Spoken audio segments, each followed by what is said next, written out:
po ito. Ano bang definition and yung proseso ho sa paggawa ng ganyang klase ng mga video? Okay, ang deepfake, dalawang terms yan deep learning tsaka fake video or fake image. Deep learning proseso yan sa AI, katulad na nasabi earlier. Yan yung pagkuha ng napakadaming data and then you can process it. Kaya deep learning, nasa yung daming data. Pero it's now being used to generate images, to generate pictures.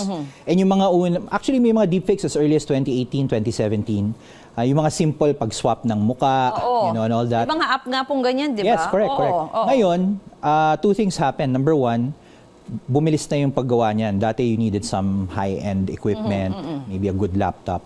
Ngayon, on a mobile phone, you can do a deepfake. And then second, hindi na siya katulad dati na you need an actual picture na i-edit mo. It can generate one completely from scratch. Bigyan mo lang siya ng video or ng image, siya na mismo yung mag-animate. Katulad ng video mo no, that you showed, that was probably a recording from one of your telecasts. Pre-process yan ng deep learning and then you can add custom audio to it. Magmumukhang totoo. Although pansin mo, medyo off-sync pa rin yung lips. But that will get better over time.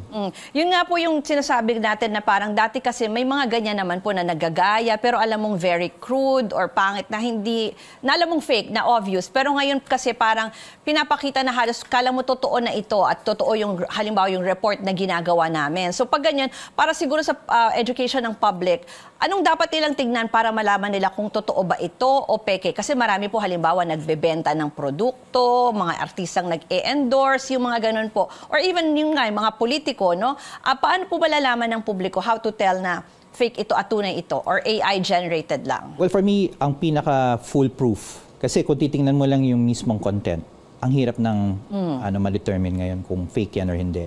And over time, gaganda at gaganda pa yan. The best way to check is ano ba yung intent ng video.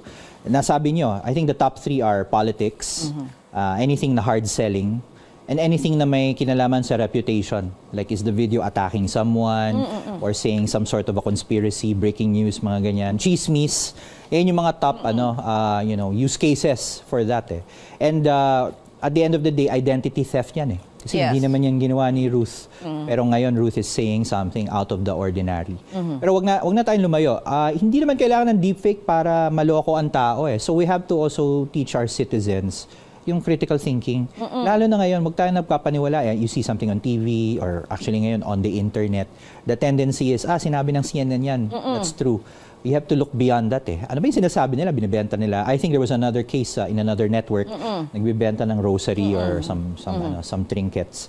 Would they really want to do that? I mean, isipin natin gano'n, no? Rather than nagpapaloko lang tayo on the spot. Yung ang nakikita ko kasi sa inyo, di ba yung sinasabi nyo na parang nakikita lang ng public eh, yung mabilis na nagsascroll ka lang, di ba? Yung minsan wala ka ng time to analyze. So, it's more on telling people to stop and think, ganun po ba?